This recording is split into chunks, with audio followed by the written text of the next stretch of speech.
جہاں سے حضرت سیدنا عیسیٰ علیہ الصلوۃ والسلام، آپ کی والدہ ماجدہ حضرت سیدہ مریم سلام اللہ علیہا، آپ کے بارے میں کچھ گفتگو ہو رہی ہے۔ اور جس طرح کل یہ بات ہوئی تھی کہ پچھلے رکوع میں جو گفتگو ہوئی حضرت زکریا علیہ السلام اور حضرت یحییٰ علیہ السلام کی، کہ رب تعالیٰ نے ان کو بھی جس طرح حضرت یحییٰ علیہ السلام کی پیدائش ہوتی ہے خارق عادات میں سے ہے، ایک اللہ تعالیٰ کی قدرت سے ان کی پیدائش ہے، عام جو عادت ہے اس لحاظ سے تھوڑا سا ہٹ کر ہے، غیر عادی ہے۔ اسی طریقے سے یہ بھی جو واقعہ ہے حضرت عیسیٰ علیہ الصلوۃ والسلام کی پیدائش کا، یہ بھی غیر عادی ہے۔ تو اس لحاظ سے اس کے ساتھ ہی جو ہے نا وہی سب ذکر کیا گیا۔ رب تعالیٰ نے ارشاد فرمایا وَاذْكُرْ فِي الْكِتَابِ مریم، کہ سیدہ مریم سلام اللہ علیہا کا ذکر کتاب میں کیجئے، یعنی قرآن مجید میں۔ اذ انتبذت من اہلہا، یہ جو ہے نا نبذہ،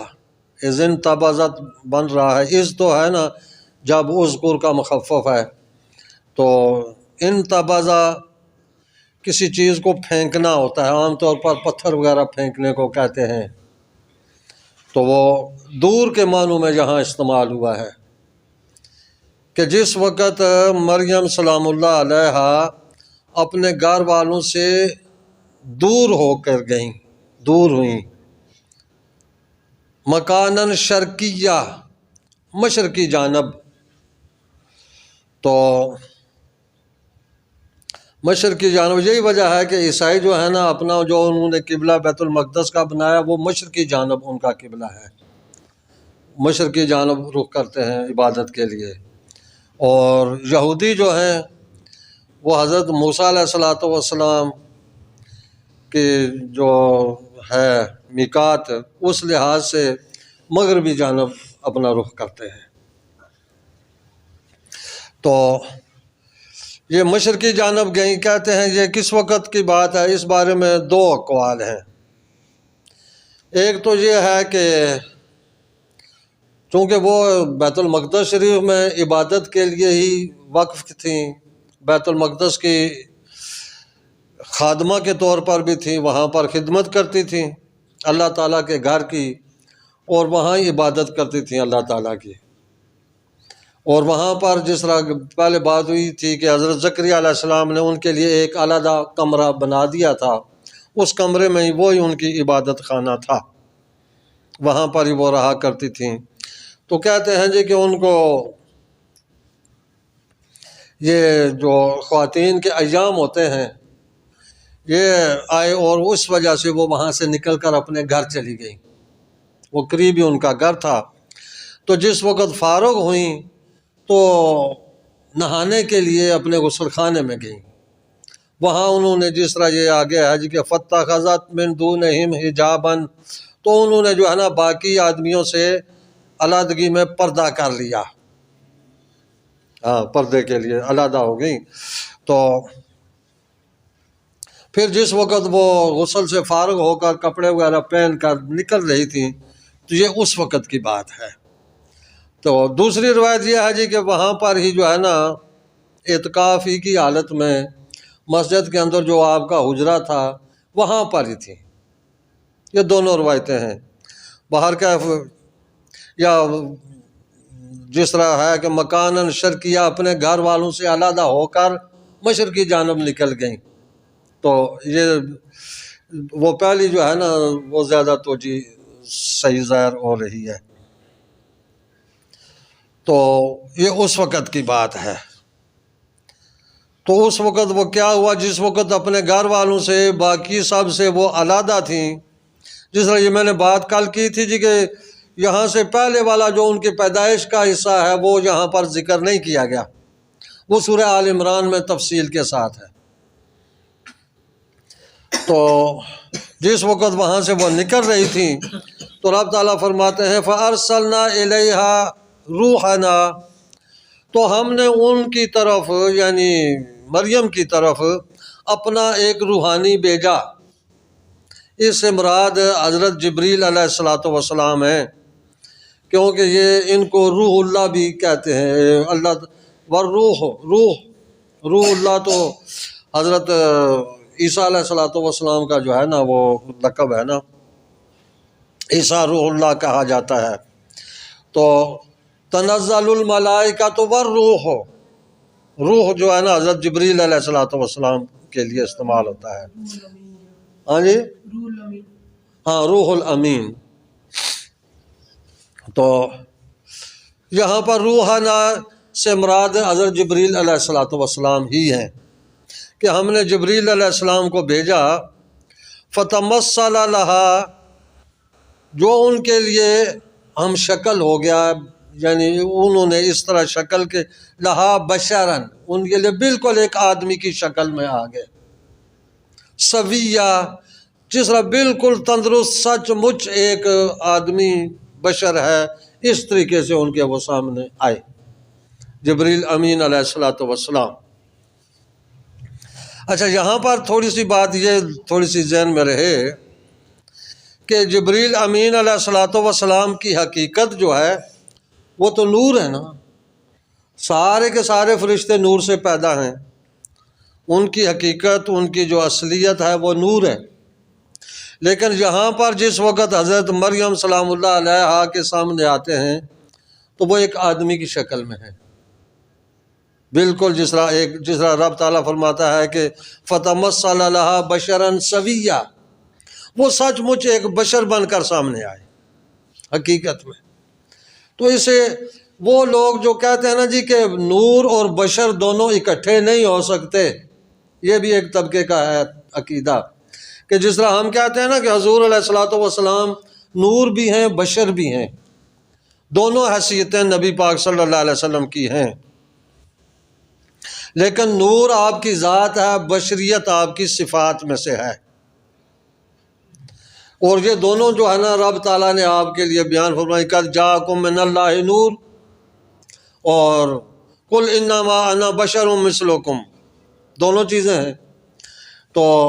لہذا ایک آدمی میں نور اور بشر دونوں جمع ہو سکتے ہیں۔ یہی چیز یہاں پر ہے کہ حضرت جبریل امین علیہ الصلوۃ والسلام حقیقت ان کی نور ہے، لیکن یہاں پر بشری صفت میں آئے ہیں، بشریت کا لبادہ پہن کر آئے ہیں۔ تو جس وقت ان کو دیکھا حضرت مریم سلام اللہ علیہا نے، اور کہتے ہیں اس وقت وہ کوئی جو ہے نا 18-20 سال کی عمر کے بالکل نوجوان، ابھی داڑھی مونچھ ان کو نہیں آئی ہے، تو اتنی عمر کے ان بن کر سامنے آئے ہیں، تو وہ بالکل تنہا ہیں، کوئی اور سامنے ہے نہیں پاس۔ تو ایک جو باعزت قسم کی خاتون ہوتی ہیں وہ تنہائی میں اس طرح کوئی غیر مرد سامنے آ جائے اجنبی تو پریشان تو ہوتی ہے، ڈر لگتا ہے کہ پتہ نہیں یہ کس کماش کا آدمی ہے۔ تو انہوں نے کہا کہ قالت، حضرت مریم نے کہا، انی اعوذ بالرحمن منک ان کنت تقیہ، کہ میں رحمان کی پناہ مانگتی ہوں، پناہ میں آتی ہوں، یعنی اللہ تعالیٰ کی پناہ لیتی ہوں، من کا تجھ سے، ان کنت تقیہ، اگر تو متقی ہے نا، اگر تیرے دل میں خوف خدا ہے، اللہ تعالیٰ کا خوف اگر تیرے دل میں ہے تو میں اللہ کی پناہ مانگتی ہوں۔ اور یہاں پر رحمان اللہ تعالیٰ کی جو صفت رحم سے ہے، اس کا جو ہے نا صفت، اللہ تعالیٰ کی صفت رحمان بیان فرمائی کہ اس وقت رحمت ہی کی ضرورت ہے، رحم کرنے کی ضرورت ہے، تو تجھ سے میں رحم کی امید رکھتی ہوں، اس کی میں پناہ میں آتی ہوں جو رحمان ہے۔ تو یہ حضرت مریم سلام اللہ علیہا پتہ چلتا ہے جی کہ آپ ایک نیک سیرت پاک باز خاتون تھیں، جس کی وجہ سے آپ نے اللہ تعالیٰ کی پناہ مانگی کہ ایک جس وقت آدمی کو، ایک لڑکے کو تنہائی میں ان کے پاس وہ آ گیا ہے، ان کو دیکھا تو کالا، تو جبریل امین علیہ الصلوۃ والسلام نے کہا انما انا رسول ربک، کہ بے شک میں تیرے رب کا رسول ہوں، تیرے رب کا بھیجا ہوا ہوں، تیرے رب کا قاصد ہوں۔ مجھے تیرے رب نے ہی بھیجا ہے، جس کی تو پناہ مانگ رہی ہے نا، میں اسی کا بھیجا ہوا ہوں، مجھ سے ڈرو نہیں، میں کوئی اس قسم بدماش قسم اس کماش کا آدمی نہیں ہوں، بلکہ میں تیرے رب کا بھیجا ہوا ہوں۔ اور آیا کیوں ہوں؟ لِأَہَبَ لَكَ غُلَامًا زَكِيًّا، اس لیے آیا ہوں کہ تجھے ایک پاک صاف ستھرا لڑکا عطا کروں۔ لِأَہَبَ وہی ہبہ سے ہے، تاکہ میں کروں ہبہ، میں تجھے گفٹ دوں، تحفہ دوں، لَكَ تجھ کو غلامن ایک لڑکا تجھے تحفہ کروں، ایک لڑکا تجھے گفٹ دوں، زکیہ جو زکی ہو، پاک صاف ستھرا، گناہوں سے پاک، زندگی اس کی بہترین، نیک صورت ہر لحاظ سے بہترین ہو، تو وہ میں تجھے لڑکا دینے کے لیے آیا ہوں۔ اچھا یہاں پر یہ بھی دیکھیں کہ لڑکا دینا تو یہ رب تعالیٰ کی شان ہے، کوئی بندہ تو نہیں دے سکتا، بے شک فرشتہ ہی ہو، جبریل بھی ہو، وہ بھی تو اس کی یہ پاور تو نہیں ہے، اتھارٹی نہیں ہے، یہ تو رب تعالیٰ کا کام ہے۔ لیکن جبریل امین کہتے ہیں کہ میں اس لیے آیا ہوں کہ میں تجھ کو بیٹا دوں، لِأَہَبَ میں تجھے دوں۔ تو یہ اصل میں اسناد مجازی ہے، یعنی کہ جس رب نے، جو رب اولاد دیتا ہے، جو بیٹیاں بیٹے عطا کرتا ہے، مجھے اسی نے بھیجا ہے، اور یہ اتھارٹی اس نے مجھ کو دی ہے، اسی کی بہاف پر میں یہ اعلان کر رہا ہوں، یہ معنی ہے۔ تو اس سے یہ تو پتہ چلتا ہے نا یار کہ اگر آدمی اس قسم کی کوئی بات کہے لیکن اصل میں اس کا مطمع نظر کے حقیقی طور پر دینے والا رب تعالیٰ کی ذات ہے، تو مجازی طور پر اگر کسی بندے کی طرف نسبت کر دی جائے کہ جس کی وجہ سے، جس کی دعا سے، جس کے واسطے سے یہ کام ہوا ہو، تو اس کی طرف بھی اگر سند کر دی جائے تو یہ جائز ہے، جبکہ دل میں یہ ہو کہ حقیقت میں دینے والا رب ہے۔ اب آدمی کسی بڑے بزرگ سے کوئی آدمی جا کر دعا کرے، کسی زیارت پر جا کے، یا کسی اور عام بزرگ آدمی سے دعا کرے جی کہ دعا کرے مجھے اللہ تعالیٰ بیٹا عطا فرما دے، یا کوئی اور کام بگڑا ہوا ہے یہ کام میرا کر دے، اس بزرگ کی دعا سے اللہ تبارک و تعالیٰ وہ کام کر دے، تو اگر وہ کہے جی کہ یہ کام تو فلاں بزرگ نے کیا ہے، تو جس وقت حقیقت میں اس کے جو ہے نا یہ ہو ذہن میں کہ اس کی دعا سے ہوا ہے، اس بزرگ کے واسطے سے ہوا ہے، تو یہ جائز ہے،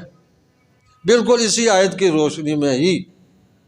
کیونکہ یہ علم معانی کی بحث ہے، یہ جو بلاغت وغیرہ کا علم ہے نا، ایک شعبہ ہے، تو اس میں یہی ہے کہ بعض اوقات سبب بول کر مسبب مراد لیتے ہیں، کہ جو سبب ہوتا ہے نا، جو درمیان میں واسطہ ہوتا ہے، واسطہ کا ذکر کرتے ہیں، تو حقیقت میں مسبب جس نے وہ سبب پیدا کیا ہے مراد وہ ہوتا ہے۔ تو یہی چیز ہے کہ بولتے ہیں درمیان میں واسطے کو ہیں، لیکن حقیقت میں جس کا واسطہ ہے اس کا مراد لیا جا رہا ہے۔ تو اسی طریقے سے اگر کسی کے بارے میں یہ کہا جائے جی کہ بزرگوں کہ مجھے تم بیٹا ہی دو، حقیقت میں اس طرح ویسے کہنا کہ یہ صحیح نہیں ہے، کیونکہ یہ پھر جو ہے نا سننے والے کو آزار شکوک پیدا ہو سکتے ہیں، لیکن اگر کہنے والا اس لحاظ سے کہے کہ رب تعالیٰ سے مجھے یہ کام کرا کے دو، دعا کرو رب تعالیٰ یہ کام کر دے، تو جائز ہے، بشرطے کہ دل جو ہے نا یہ ہو جی کرنے والا اللہ ہی ہے، اس بندے کے واسطے سے یہ کام ہو رہا ہے۔ تو البتہ ایسے سری الفاظ جو ہے نا ان سے اعتراض کرنا چاہیے تاکہ جو ہے نا لوگوں کے دلوں میں شکوک و شبہات نہ پیدا ہوں۔ ویسے جو ہے نا یہ بھی علم عقیدہ کا ایک قاعدہ ہے کہ اگر مثال کے طور پر کسی گفتگو میں کسی لفظوں میں 100 پہلو اس کے ہوں نا، ان میں سے 99 جو ہیں وہ اگر شرک کی طرف جاتے ہوں، ایک ایمان کی طرف جاتا ہو، تو بھی ایسے آدمی کو مشرک ہونے کا فتویٰ نہیں لگا سکتے، کہ ہو سکتا ہے کہ 99 چھوڑ کر جو 1% ہے نا وہی اس نے مراد لیا، تو اس لحاظ سے مشرک نہیں کہہ سکتے۔ یہ موجودہ دور میں جس وقت کوئی اگر آدمی فوراً کوئی کسی بندے کی طرف اسناد مجازی کر دے تو فوراً کہتے ہیں یہ مشرک ہو گیا ہے جی، یہ کافر ہو گیا ہے، یہ فلاں درباروں پر جا کر جو ہے نا یہ اس قسم کی دعائیں مانگ رہا ہے، تو یہ بھی زیادتی ہے۔ آدمی کو اتنا جلدی شرک کرنے کا، مشرک ہونے کا فتویٰ نہیں لگانا چاہیے۔ اور یہی جو ہے نا کہ رب تعالیٰ جس طرح فرما رہا ہے کہ جبریل امین علیہ الصلوۃ والسلام نے آ کر کہا کہ میں تیرے رب کا بھیجا ہوا ہوں اور اس لیے آیا ہوں کہ تجھے ایک مزکی قسم کا بیٹا عطا کروں۔ تو بیٹا عطا کرنا یہ رب تعالیٰ کی شان ہے، جبریل امین کی شان نہیں ہے، لیکن وہ مجازی طور پر اپنی طرف اس کی نسبت کر رہے ہیں، حقیقت میں دینے والا رب تعالیٰ کی ذات ہے۔ تو انشاءاللہ یہاں سے آگے جو ہے نا آگے کل